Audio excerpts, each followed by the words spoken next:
1999, I think what happened was Leslie called me. He says, we have this manager, but he wants me to stop doing my blues band and you to stop doing Cork. Take off 6 months and we'll put together a tour to start that year, 2001.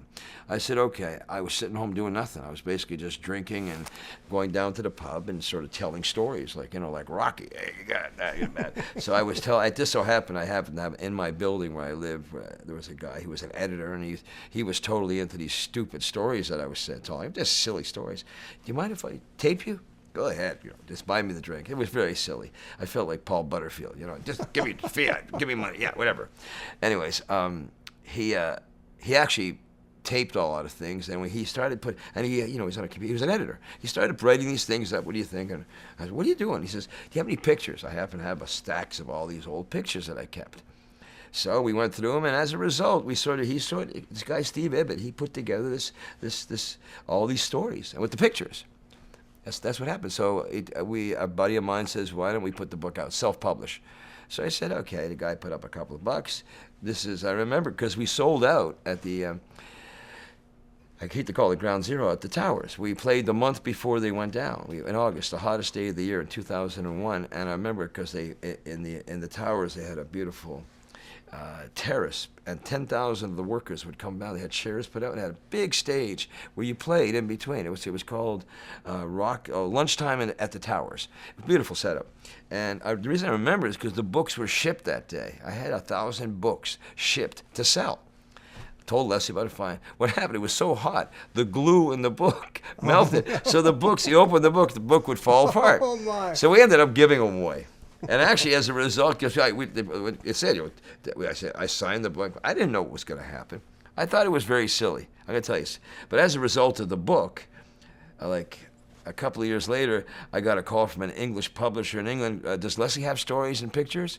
I called Les. Yeah. Okay, so he put his stories, and they wanted to release in England.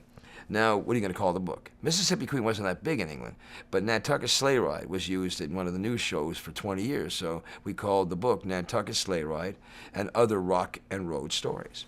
So what I did was I wrote the rock and road stories, because I know every musician has stories, and it's a great brand. In case anybody wants to do anything, it's there, but it's my copyright. Anyways, long story short, they did that. And that sold out in England. I don't even know what happened to the printer. We're still trying to get more Nantucket Sleigh Ride books. And then somebody at Chum in Canada somehow picked it up and said, no, excuse me, let's backfire. Somebody at a book company, an audio book company.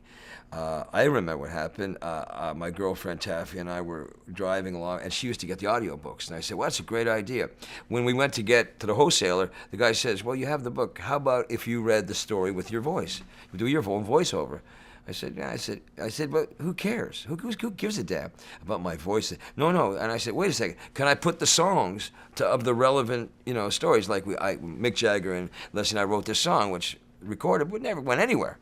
And I said, can I put it? So what happened is the CD, you have the story, and then it segues into the song that I'm talking about. Like Eric Clapton played on. I mean, I'm dropping names on this book, right? I said, okay, let me drop names. And I put the songs in, just, pieces. So it segued. It was kind of cool.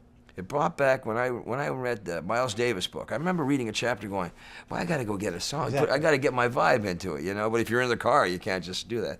So I thought the idea of the voiceover with the music was very cool. So that was there. And then, I think I told you, somebody from Chum Radio picked it up, and they wanted to do a little, what they call a mini feature, where I tell the story, let's say about Keith Moon, funny story with Leslie and myself, and then they go into a Who song.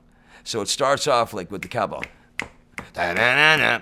Under the Rock, a beautiful, sexy voice. Under the Rock, with Corky Laing, da-na-na-na, who thinks he remembers everything.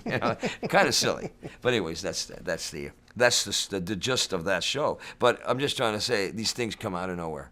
And when I say how did it happen, I don't know. You couldn't have planned it. I couldn't have planned it. It was 9 years. Anyways, so that's the Stick It story.